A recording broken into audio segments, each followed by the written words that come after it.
শুরু হচ্ছে বোম যাত্রীর ডায়েরি। প্রফেসর তিলকেশ্বর শঙ্কুর ডায়েরিটা আমি পাই তারক চ্যাটার্জির কাছ থেকে।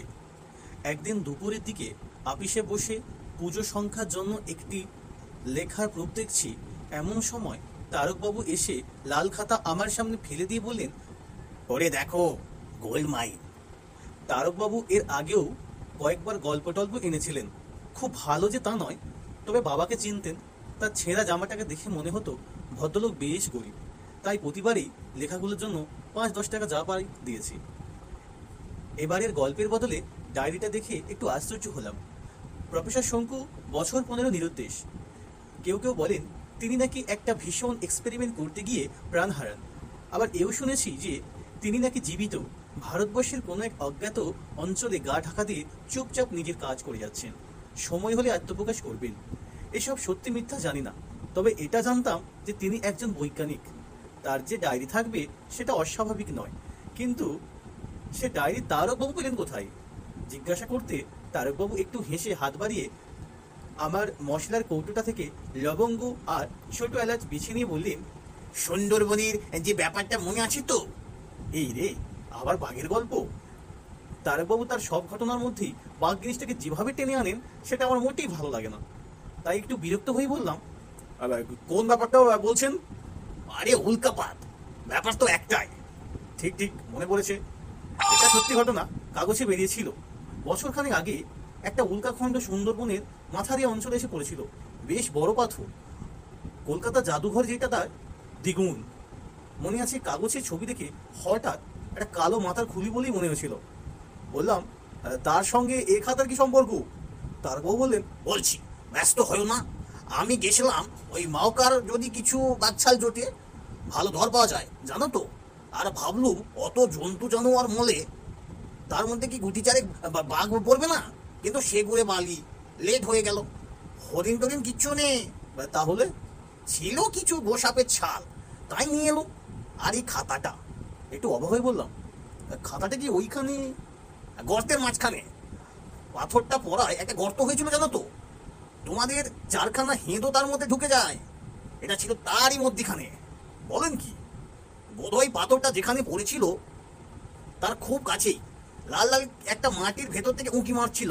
টেনে তুললাম, তারপর খুলতেই শঙ্কুর নাম দেখেই পকেটস্থ করলাম। উল্কার গর্তের মধ্যে খাতা, তার মানে কি?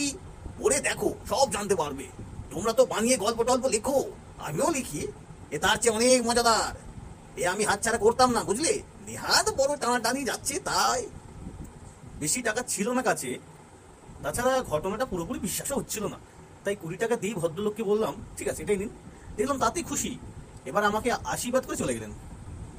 তারপর পুজোর গোল মেলে খাতাটার কথা ভুলেই গেছিলাম। এই সেদিন আলমারি খুলে চটজলদি টানে বার করতে গিয়ে টুপুস করে খাতাটা বেরিয়ে বললো। খাতাটা হাতে নিয়ে খুলে কেমন খটকা লাগলো। যতদূর মনে পড়ে প্রথমবার দেখেছিলাম কালি রংটা সবুজ ছিল, আর আজ দেখছি লাল। এ কেমন হলো? খাতাটা পকেটে নিলাম। মানুষের তো ভুল হয়, নিশ্চয়ই অন্য কোথাও লেখা সবুজের সাথে গোলমালে খাই ফেলেছি। বাড়িতে এসে আবার খাতাটা খুলতে বুকটা ধরাস করে উঠলো। এবার দেখি কালি রং নীল। তারপর এক আশ্চর্য ব্যাপার, দেখতে দেখতে চোখের সামনে নীলটা হয়ে গেল হলুদ। এবার তো কোনো ভুল নেই, কালি রঙও সত্যি বদলাচ্ছে। হাতের কাঁপুনিতে খাতাটা মাটির মধ্যে পড়ে গেল। আমার ভুলো কুকুরটা যা পায় তাতেই দাঁত বসায়। খাতাটা বাদ গেল না, কিন্তু আশ্চর্য, যে দাঁত এই 2 দিন আগে আমার ওই নতুন তালতলা চটিটাকে ছিঁড়ে ফেলেছে, ওই খাতার কাগজে কামড়ে কিছুই হলো না। হাত দিয়ে টেনে দেখলাম এই কাগজ ছেঁড়া মানুষের সাধ্যি নয়। টানলে লাবারের মতো বেড়ে যাচ্ছে, আর ছাড়লে দিকে সেই। কি খেয়াল হলো, একটা দেশলাই গেলে কাগজটাকে ধরলাম, উড়লো না। খাতাটা 5 ঘন্টা উনুনের মধ্যে ফেলে রাখলাম। কালি রং যেমন বদলাচ্ছে, কিন্তু আর কিচ্ছুই হলো না। সেই দিনেই রাতে ঘুম টুম সব উড়িয়ে খাতাটা পড়ে শেষ করলাম।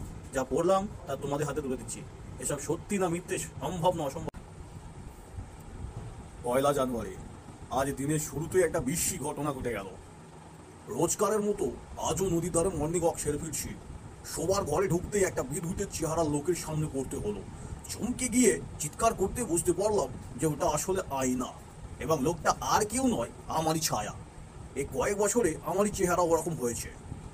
আবার আয়নার প্রয়োজন হয় না বলে ওটার উপরে ক্যালেন্ডার টাঙিয়ে রেখেছিলাম। আজ সকালেই বোধ হয় বললাম বছর শেষ হওয়ায় সর্দারি করে ওটা নামিয়ে রেখেছে।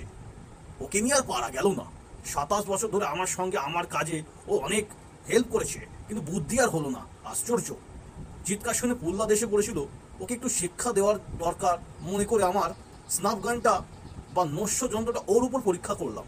দেখলাম নস্যির যা তেজ, তাক করে গোঁফের কাছাকাছি মারতে পারলেই যথেষ্ট কাজ হয়। এবং রাত 11টা, ওর হাঁচি এখনো থামছেনি।